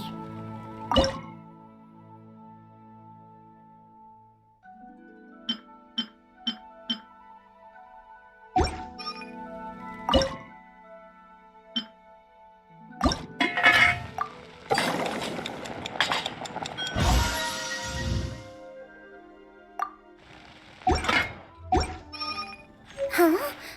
Oh, Yin Xiao. He doesn't look so good. Ah, Guava! Whoa, what's this? Hold up. Things are taking an unexpected turn on the Masterful Chef's stage. Xiangling's mysterious assistant appears to be aiding her opponent. Judges, are we going to allow this? We knew in advance that Xiangling would be accompanied by a mysterious assistant, and the judges agreed that the two could be classed as one individual for the purposes of the competition. But what do we say to this? I take no issue with it. In any case, the assistant hasn't done much in the way of assisting. No competition would be complete without a little drama. All a part of being young. I won't be the old fogey that ruins it for them. Please allow me to explain to our host. Prior to the competition, the judges reviewed both contestants, and we can comfortably confirm that neither side is participating in a way that contravenes the competition rules. Xiangling is a highly accomplished chef, and her assistant is more like family to her. Xiangling prepares all of her own dishes herself. All that her assistant will do is occasionally provide a fire source. Given Xiangling's level of culinary skill, the difference between her using firewood or her assistant is a trivial one. I appreciate everyone's concerns. The presence of a mysterious assistant performing strange dance moves to cheerlead for Xiangling is a little unexpected. But the mysterious assistant has now started cheerleading for Smiley Yenshao too, demonstrating total impartiality. By encouraging both Xiangling and her opponent, they have proven to be a fair supporter. That's right. Guava's not really outside help. Guava just likes to watch people cook. I'm sure the only reason they went over there is to try to help Yin Xiao feel less nervous. I give you all my word, Guava will not interfere with the competition. And I would also say that it's a loss to the competition if Yin Xiao isn't at the top of his form. I say that as someone who's eaten Yin Xiao's cooking at Wang Shuin before. He is an excellent chef, and I want this to be a competition between the best we both have to bring. I see. Most amusing. Uncle Tian, what's your opinion? I have no objections. It's an honor and a privilege to see two contestants so dedicated to having a fair and square contest. The judges and the officiator accept this explanation. Let the competition continue. Yin Xiao, are you alright? I don't know what's wrong with me. I've never been so nervous in my life. Look, my hands won't stop shaking. Take it easy. I've been there before. I can help. Try saying a tongue twister to yourself in your head. Or think of some happy memories about your dad. Why my dad? That's a bit specific. 'Cause that's what I do.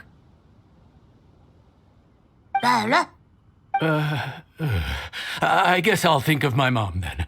Anyway, you should carry on. I'll be fine. Don't hold up your own dishes on my account. Nothing's being held up. I'm finished already. Huh? Oh, right. Then I need to focus up and win this thing. There you go. That's the attitude we want. You're a very capable chef, Yin Xiao. So come on, show everyone what you're made of, just like you showed us last time at Wang Shuin. Yes, you're right. I can do this. I can do this. Thank you, Xiangling. And thanks to your, well, thanks. Time for me to get cooking.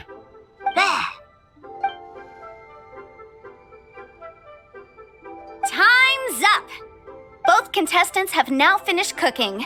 I would like to invite them to present their dishes to the judges for evaluation. We will proceed in the order that the contestants finished. Xiangling, please describe your dish. My dish is Jiyun chili chicken with sides of triple-layered consomme and crystal shrimp.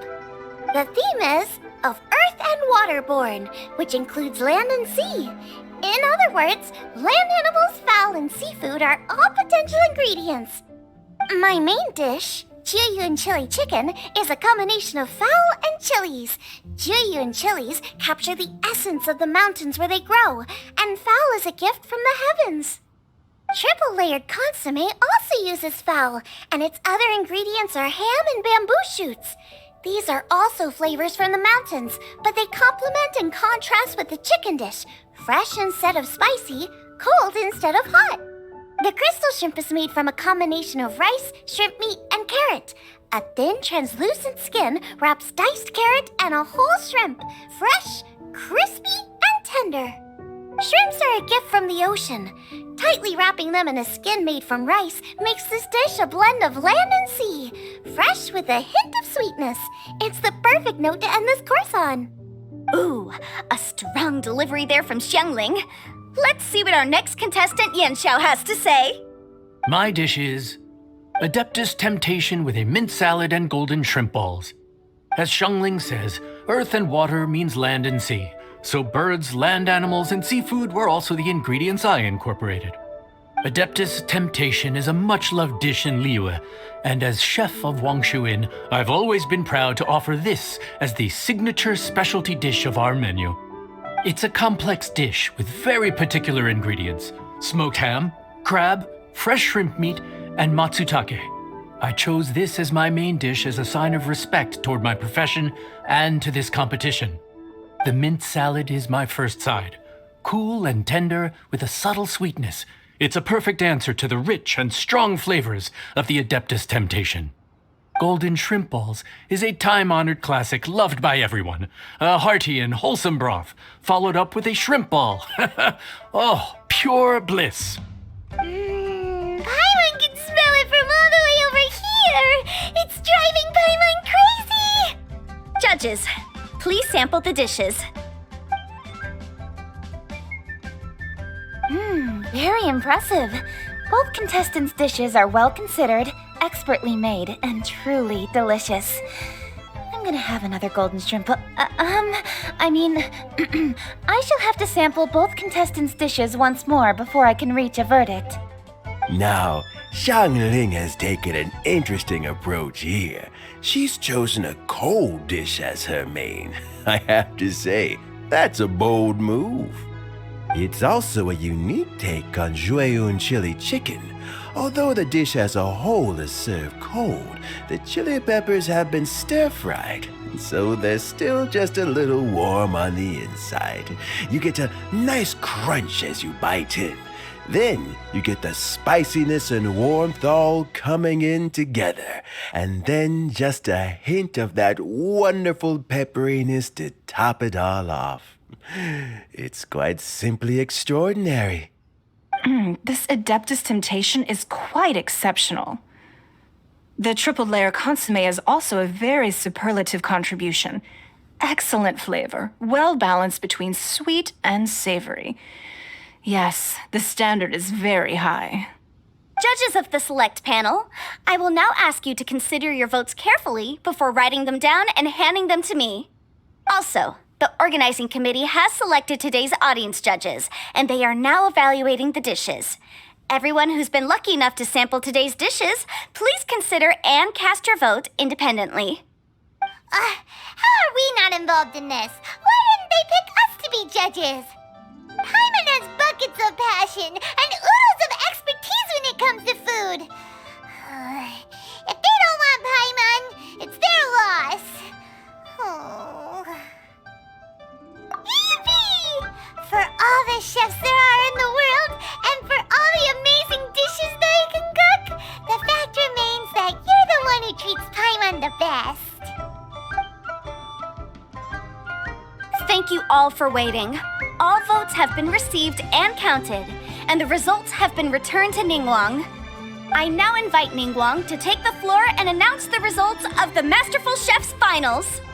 It is my pleasure to announce that the winner of the Masterful Chef's finals is...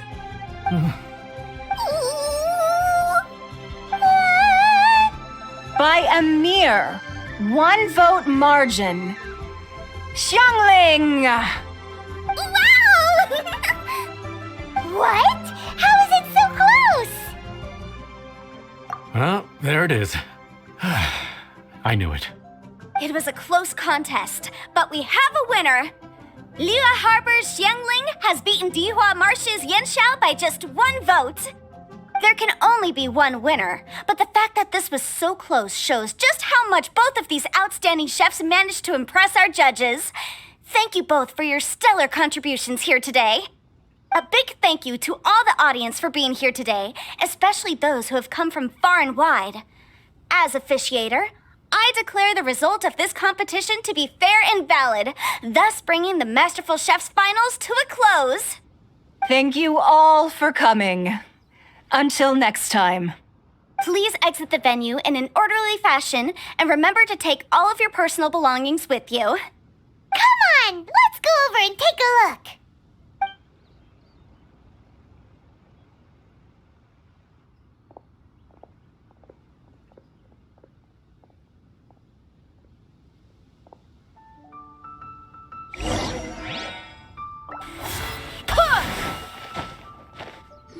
Looks like I won this time, Yanxiao. But I'd still like to try your dishes, if that's okay. Sure, I'll have a try of yours too. Oh, truly exquisite. No doubt in my mind why you're the winner here. This Adeptus Temptation is really good. It's so fresh, I'm almost moved to tears. Well, just goes to show that you have a taste for the finer things in life. No, you've got me all wrong. We're just a small neighborhood restaurant too, so I totally understand. Food is life, and customers are at the heart of all food culture. So humble food cooking is not to be looked down upon. Is that right? Huh. I'd heard you'd gotten famous for your experimental approach to cooking and were all about fancy and exclusive foods. Never realized you'd done your time in a small kitchen too. Well, there you have it. All the greats come from the smaller places. The same goes for you. You can't work in an inn kitchen unless you know how to consistently please customers. It's no wonder your food is so top-notch. You're the kind of competition I'm glad to have. Let's stay in touch. Maybe we can find some time in the future to trade tips. You got it. And next time we meet as competitors, let's both be even better than we are now. All right, deal. Traveler, Paimon! Thanks for coming. Did you get to try the food? Don't even go there. Paimon's still peeved. I can't believe it. You didn't get picked? Well, never mind. Don't get mad. I'll make some more for you when we get back. You will? Woohoo! Great! Oh, the organizer said that Yanxiao and I need to go register our delivery addresses. Apparently, they're gonna deliver an exclusive ingredients package and the prize money at a later date. So I need to get moving. I'll come find you guys after. Xiangling seems really happy. Good for her. Looks like Kuching and Ningguang left already. As the organizers, they must have gone to wrap up some last-minute things. Let's go ask them for an update about the statue.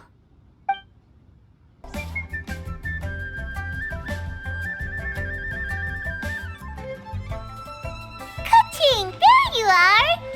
Oh, you found me. Huh? Is everything okay? Traveler, I have found myself in something of a predicament. In the competition, I voted for Smiley Yanxiao. So you're frustrated because you can't go back and vote for Xiangling instead? No, that's not it. As a judge, I had a duty to remain objective. I made my decision after thinking about it very carefully, and my conscience is clear. Xiangling is my friend, So by rights, I should be honest with her about this. But, as you know, I voted based purely on my personal opinion. As a contestant, Xiangling may not be able to appreciate this. And I do not know how to deal with people of her temperament. I just don't know how to break it to her. It's no big deal. Just say it however comes naturally. Xiangling of all people isn't bothered about that kind of stuff. And anyway, she still won in the end. Oh hey, here you are. I've been looking for you for ages. Xiangling, there's something I need to tell you. What is it? My grandfather always said to me, in contests of food, always follow your heart. Which is to say that in gastronomical disputes, or indeed competitions, one must cast their vote for the party that they agree with. This decision must be based on one's honest thoughts, not influenced by any external factors. Of course, that was just my grandfather's opinion, but I have to say, I am inclined to think he had a point. So, despite the fact that I am your friend, I cast my vote for Smiley Yenxiao's Adeptus Temptation. Well, maybe it was. I like golden shrimp balls. Is that a problem? You were acting so serious that I honestly thought something was up. It's fine. Doesn't bother me one bit. Huh? You voted for who you wanted to, and that's totally okay. In fact, that's exactly how it should be. Otherwise, how could it be a fair competition? So, you made a point of telling me. Is that because you were worried that it made you a bad friend? Don't be absurd. Didn't I say already? I love this about you. You're just so conscientious about everything. Half-baked feedback just isn't meaningful to me at this stage. Seeking reassurance is what novices do, and it's been a long time since I was a novice. The way forward from today will only get more challenging, as will the dishes I'll need to cook. Honestly, I'll meet friends like you along the way. You have a strong sense of responsibility, Keqing. But you know, not everything is always about responsibility. Yes, you're a Qixing, but you're also you, Keqing. When you're with friends, you don't need to think about everything so thoroughly. You know that's what Ningguang's like, right? Beido's always telling me about how well she gets along with Ningguang. They even play chess aboard her ship sometimes. So you see, Ningguang's kind of bold in that she doesn't let her identity and reputation get in the way of her ability to have a good time. You could take a leaf out of her book. Outside of work, it's time to let go and relax. Traveler, Xiangling, anyway, what are we standing around here for? Let's go and check on the status of the Stove God statue. Oh, yeah! Paimon had nearly forgotten about that. Let's go see. How strange. It hasn't changed one bit. This doesn't make any sense. We cooked our hearts out. Does this mean the competition wasn't enough to awaken the statue? Oh well. I suppose it was simply not meant to be. Yeah, we've waited this long already. There's no harm in waiting a little longer. Right, Xiangling? Yep, there's still time. Let's be patient. We'll all see this through together. On another note, I have some good news for you, Keqing. Things are looking optimistic for that recipe you gave me.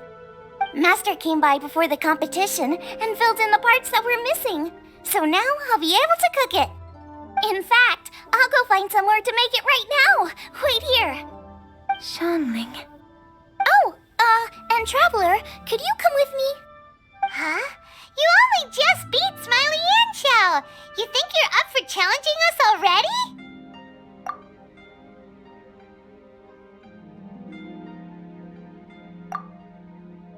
Obviously not what I meant. You collect recipes, don't you? I thought you'd probably be needing this dish during your travels, so I figured I'd share it with you. Oh, right! Paimon knew that. Sheesh, we totally misread that situation. Jeez, careful eating your your words so fast, you'll give yourself heartburn. What are you staring at me for? Go on, go get on with your cooking. We're back!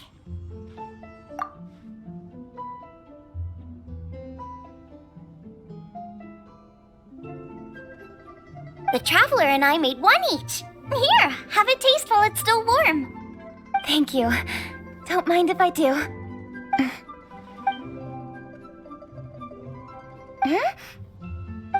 What is it? What does that face mean? This flavor. I've tasted it before. Apologies. Xiangling, Traveler, thank you both. This is everything I had hoped it would be. It tastes wonderful and, quite amazingly, somehow it took me right back to my childhood, when my grandfather was still around. Really? That's awesome! I didn't have a chance to fully explain before. In fact, when Master had filled in the missing parts of the recipe for me, I realized that I already knew how to make this dish. You already knew? You mean you were able to make this without ever seeing the recipe? Uh-huh. My dad taught me how to make it. Wait, but isn't this dish from Kuching's grandpa's notes, though? About that, I do not believe that this recipe was my grandfather's creation. My grandfather was a well-known real estate tycoon in Liyue, and also a scholar. He was an avid collector of old books and was quite knowledgeable on many of Liyue's customs and traditions that are no longer practiced. As a child, I used to spend a lot of time with him in his study. We'd read the classics together, then debate how much of it was actually genuine, and whether Rex Lapis was real or not. He used to say, books are just a bridge that bring us a little closer to history. It's up to those of us in later generations to ask these questions, search for the answers, and decide what they mean. Since then, my grandfather has passed on, and I've grown up to become a Qixing. My views on Rex Lapis have changed in this time too, from myth to reality. For me, the name Rex Lapis is inextricably wound up with memories of my grandfather. Whenever I see his name written down, it always reminds me of sitting in my grandfather's study, seeing all of his notes. As I said earlier, this recipe came from those same notes.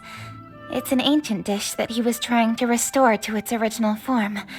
But, unfortunately, without the full recipe, he never quite succeeded. Still, each time he tried cooking it, he'd always get me to have a taste while it was still warm. The memories. This really is the taste of my childhood. Ancient dish? Are cornbread buns really that old? Well, at least in my family it is. My dad learned how to make it from his dad, and supposedly it's been passed down that way for generations. We call them chili mince cornbread buns. They're a traditional folk food snack, easy to pack up and take with you on the road, so they're the perfect thing to eat on the go. La la la. Seeing Guoba just reminded me of something. I actually made this dish on the day I first met Guoba. How did you first meet? It was in a cave in the mountains. I ducked inside to get out of the rain and saw an offering table in there, so I put the cornbread buns I brought with me on it. Then I ended up falling asleep, and when I woke up, I found out that Guoba had eaten every last one. Guoba followed me around ever since. We're practically family now. Hold up! Stop the conversation! Look! The stone! It burst open! It's... Guoba? What are you... What? Mother? Ah, I see the chili mince cornbread buns have been served. Master! Granny, look! The stove god statue looks just like Guoba! Oh, indeed it does. After all, Guoba is the deity you've been searching for. God of the stove. Guoba is a god? You asked me if a sufficiently festive atmosphere would be enough to reawaken the stove god. And my answer is this. Yes and no. The stove god has always been a deity with great affection for the people, and who acts in response to their desires. To him, the heart's passions and the heart's desires are not the same thing. Passion can be a technique, a skill, something derived from experience. But desires, they are deeper, more innate.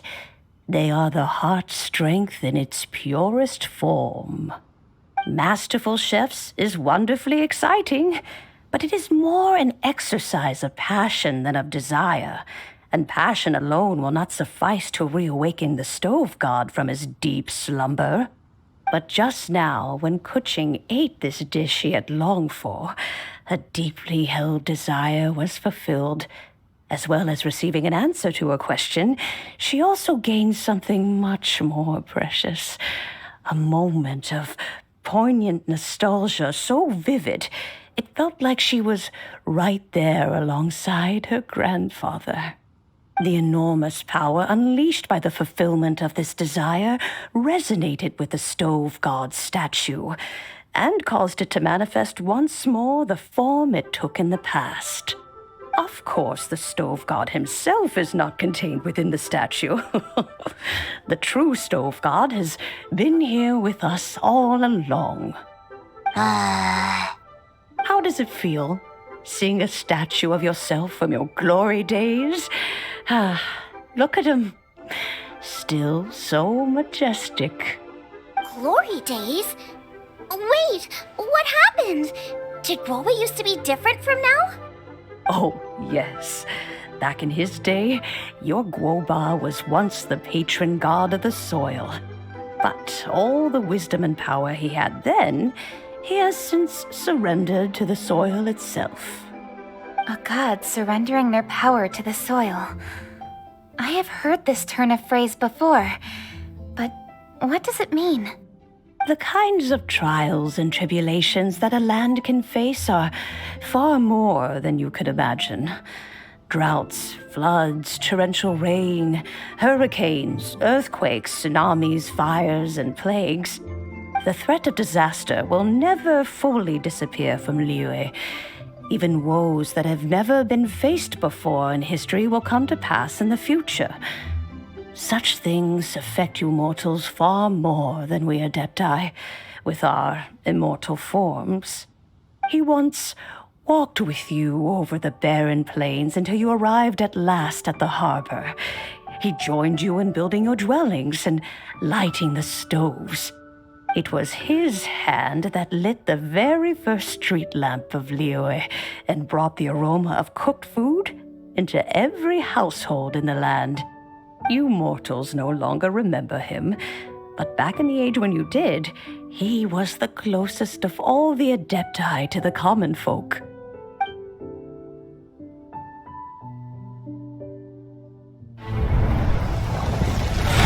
Marchosius, god of the stove, born from a spark when stone struck stone.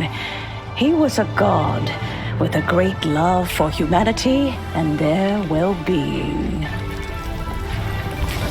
Millennia ago, the people sought to expand their city. They built a dwelling on the plains and called it the Guili Assembly. The stove god cared greatly for the people, turning himself into minions who went into every home, fostering food and solidarity alike. Alas, their home was taken by a flood. The waters ravaged the Guili Assembly and forced the people back south to Liyue Harbor. Though the distance was not far, the journey was plagued by a terrible storm. For a dozen days, the Adepti stayed by their side. During this time, the stove god cooked an ancient delicacy, flatbread with a meat sauce to stave off the cold and damp, fit for those on the move. Centuries later, disaster and plague arose once more. The stove god would appear no longer, for he placed all of his power into the land itself to quell the calamities. His power expended, and his wits greatly reduced. Thus, his body decreased in size. By the time he parted ways with us, he wasn't even the height of a human. He told Rex Lapis and I of the dishes that bring joy and of the secrets of the flame, then went into the mountains and entered into a long slumber.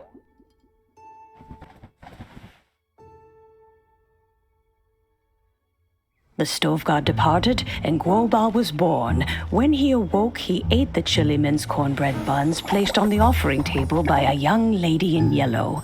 Though he did not remember the past, he was profoundly moved and decided to follow this young lady thereafter.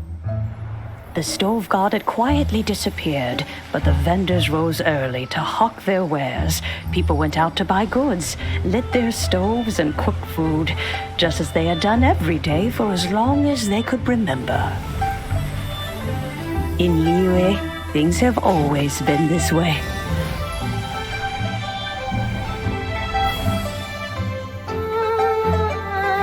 Nature provides, the mountains rejoice. We are blessed by heaven's good grace. Years have gone by. The world has transformed, but our way of life survives.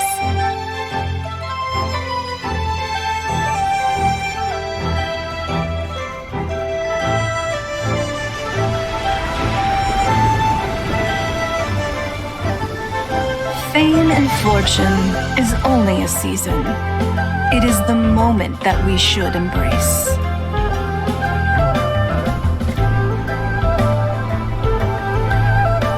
Past meets present. Heritage becomes legacy. Long into the future may we thrive. You once told me that dining is the profoundest of customs in the human world. To eat well is to consume vitality itself, and to drink well is to partake of the very essence of the world. It is a matter of paramount importance, you said, for people cannot face the arduous journey ahead on an empty stomach.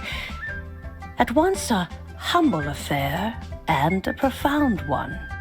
A humble meal of maize and spring water is also profound in that.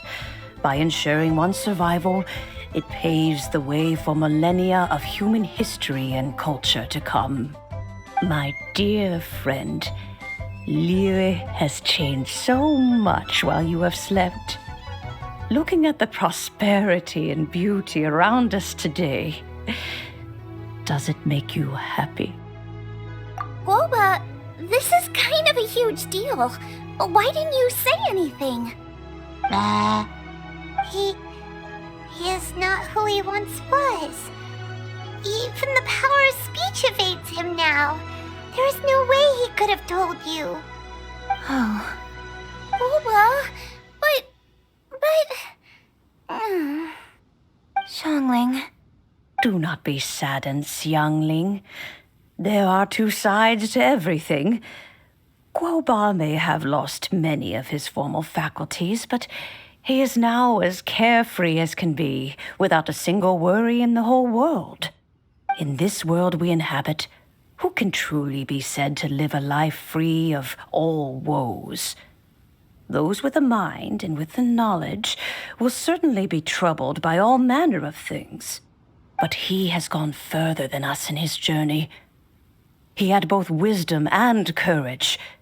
Everything he took upon himself, he was also ready to part with. His carefree demeanor today is a testament to the fact that he is at rest. So since you are his friend, take good care of him. Go out to walk and play. Allow him to eat, drink, and be merry.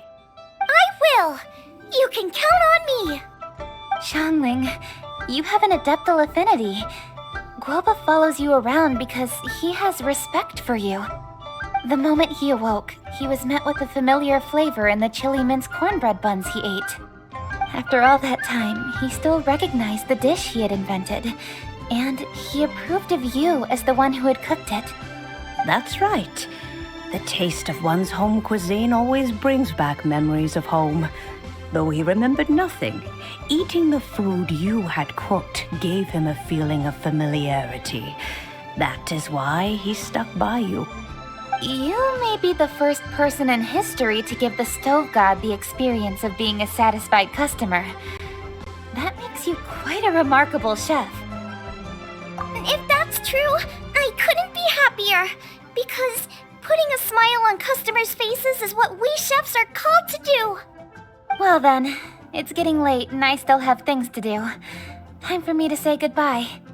Traveler, Paimon, Xiangling, thank you all very much. I look forward to spending more time together in the future. I guess my dad's probably heard the good news already, but I should still go catch up with him. Master, it's been a while since you came by. Why don't you join me? He thinks about you all the time, you know. He's always telling me to invite you over. Oh, goodness me. Then, far be it from me to refuse. Off we go, then. Let's saunter over gently and see how all the city folk are getting along. Hi, Dad. I'm back. Hey, what are you doing there? I should be the one handling that. Oh no! Globa's taken off!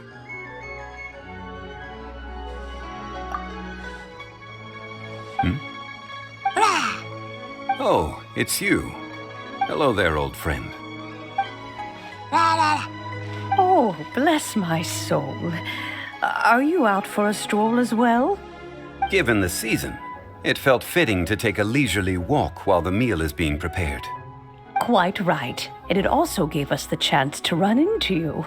Guoba may not recognize you, but as ever, he seems quite delighted to see you. So, Guoba doesn't remember anything, but can still feel when something's familiar? Friendship will always withstand the ravages of time. Traveler, what do you think of the name of this festival? Moon Chase.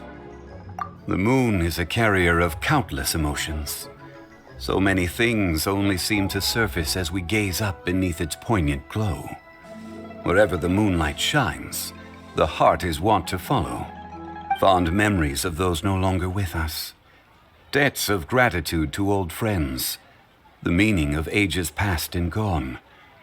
All wrapped up in the city that has existed for so many moons to date. All these things and more. They are why people chase the moon. In old age, the sight of many things puts one in a wistful mood. But children are always a beautiful sight to see. Such exuberant life force. It seems to well up from deep within the land itself. A land that has been in existence for so many millennia, and yet one that still dazzles today. Traveler, this Moon Chase Festival has been all the more entertaining with you here to witness it. Now, let's have Xiangling brew us a nice pot of tea. We shall drink and chat at our leisure.